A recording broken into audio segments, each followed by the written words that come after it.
వనపర్తి పట్టణంలో వనపర్తి కాంగ్రెస్ పార్టీ ఆఫీస్లో గౌరవ పెద్దలు మాజీ ప్రధానమంత్రి వర్యులు స్వాతంత్ర ఉద్యమంలో పాల్గొన్న పెద్దలు శ్రీ పండిత్ జవహర్లాల్ నెహ్రూ గారి వర్ధంతి సందర్భంగా మేమందరం ఇక్కడ ఘనంగా పూలు అర్పించేసి ఘనంగా మేము ఆయనకు శ్రద్ధాంజలి ఘటించున్నాం. ఈరోజు నాతో పాటు ఇక్కడ పాల్గొన్న మున్సిపల్ చైర్మన్ కానీ, పట్టణ పార్టీ అధ్యక్షులు కానీ, మిగతా కౌన్సిలర్స్ కానీ, మిగతా కాంగ్రెస్ పార్టీ లీడర్స్ అందరికీ ఇక్కడికి వచ్చి ఇంత పెద్ద ఎత్తున సక్సెస్ చేసిన అందరికి నమస్కారం తెలియజేసుకుంటున్నా. స్వాతంత్ర ఉద్యమంలో పలుమార్లు జైలుకి వెళ్ళినాడు. గాంధీ గారితో పాటు స్వాతంత్రం కోసం పోరాటం చేస్తున్నారు.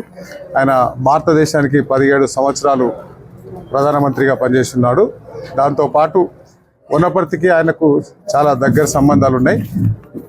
11th అక్టోబర్ 1959 వనపర్తి పట్టణానికి వచ్చి ఇక్కడ రాజా రామేశ్వరరావు గారు, ఆ రోజు కాసు బ్రహ్మానందరెడ్డి గారు, నీలం సంజీవరెడ్డి గారు లాంటి పెద్దలు నలుగురు ఇక్కడ వనపర్తి నియోజకవర్గానికి వనపర్తి పట్టణానికి వచ్చి దాదాపు 17 ఎకరాలు రాజా రామేశ్వరరావు గారు ఆ రోజు పాలిటెక్నిక్ భవనానికి తెలంగాణ రాష్ట్రంలో ఉన్న పాలిటెక్నిక్ చేసే విద్యార్థులందరికీ దృష్టిలో పెట్టుకొని 17 ఎకరాలతో పాటు ఆ బిల్డింగ్ కూడా ఆ రోజు వనపర్తి రాజులు ఆధీనం నుంచి గవర్నమెంట్కి హ్యాండ్ ఓవర్ చేస్తే ఆ కార్యక్రమంలో ఇప్పటి కూడా మన శిలాఫలకం మీద డేట్ ఉంటుంది. 11th అక్టోబర్ 1959 రోజు వనపర్తి పట్టణంలో పాలిటెక్నిక్ ప్రారంభోత్సవం చేసినారు.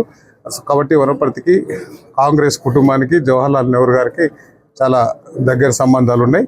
మేము దానికి గర్వపడుతున్నాం. ఆ నియోజకవర్గంలో ఇక్కడ ఎమ్మెల్యే ఉన్నందుకు చాలా గర్వపడుతున్నాను నేను. దాంతోపాటు ఇక్కడ ఆయనకు నెహ్రూ గారికి చిన్నపిల్లలంటే చాలా ప్రేమ. అది కాంగ్రెస్ పార్టీ అనేది కొంచెం ఒడిదొడుకులు రావచ్చు మధ్యలో, కానీ కాంగ్రెస్ పార్టీకి అనేది చావు ఉండదు. కాంగ్రెస్ పార్టీ ఎప్పుడు చెట్టులాగా ఎగిరిస్తూనే ఉంటుంది. అట్లాంటి కాంగ్రెస్ పార్టీని వనపర్తి నియోజకవర్గంలో మేము చల్లగా పచ్చగా ఉండేటట్లు చూసుకుంటాం. అందరికీ ధన్యవాదాలు. Thank you.